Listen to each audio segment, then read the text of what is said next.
in the show, you mentioned like $1 million, an extra $1 million is always nice. So then maybe think of a question.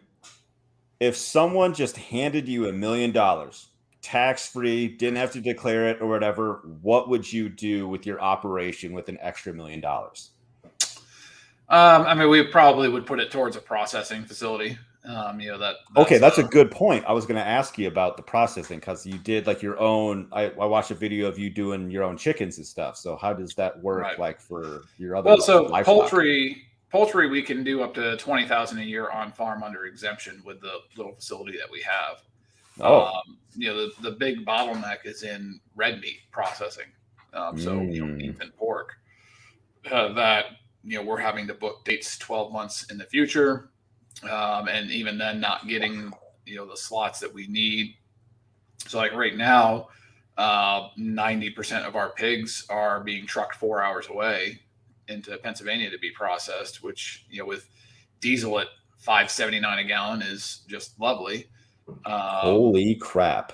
So that's the big bottleneck for us is processing capacity, and it's something that we've been working on for the last year, of trying to solve that issue for ourselves. And it's a process that we're going through right now that probably could write a book about.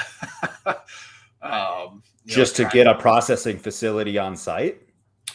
Well, not on site. The process we're going through is trying to buy an old industrial building and convert it to a processing facility. Oh, okay. And it's just you have it's a big project. You have a lot of players involved. You've got a lot of money moving around, and everything is moving at snail pace in January kind of thing. And we're here like we've got pigs that need to get done right now. So it's been a wild experience for the last year of trying to get this thing off the ground. That's kind of crazy. 12 months, and you have to send them to Pennsylvania to get them done. I think like I was saying earlier, though, that is a problem because of our scale. That we have a butcher 5 minutes away that'll do 2 pigs a week for us, but we need loads of 20 done every other week, and so that's they can't offer us that capacity 5 minutes away, so we're having to go 4 hours away to have a processor who can handle that capacity, which is a very small capacity. That is very small. 20 is nothing. I talked earlier this week with a larger processor down in the Carolinas, and their minimum to get in is 100 a week. And so, maybe that's a stretch goal. Holy crap. I was like, well, I was thinking more like 100, maybe every other month or every quarter. And that's just not something they're interested in doing. I don't suppose that's something you could partner up with neighboring farms to like meet that 100 minimum. You don't want to be the guy that is making that warranty to the processor that you're going to send them 100 pigs every week. One of the it's a challenging thing, I'm sure, in any industry, but it's hard to get producers to commit.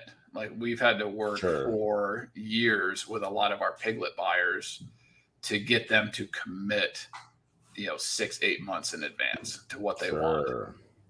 Right now everybody wants piglets in the spring, but we're not going to speculate on that by holding gilts through the summer, breeding them in the late fall to farrow in the hardest time of the year, which is during the winter, to then have piglets in the spring, hoping that people call. And so that's something we tell our bigger buyers is, look, we can provide you with 500 piglets a year, but you gotta put a ring on that finger. If you oh yeah, that's a big order. If you want to have that, and that's the only way that local food can achieve any kind of scale is we've got to start working with each other and stop stop trying to play fast and loose, basically, on the market and just get what I want when I want. That's not how big business works. Big business works that we have contracts, we have obligations that we do our best to meet, and we work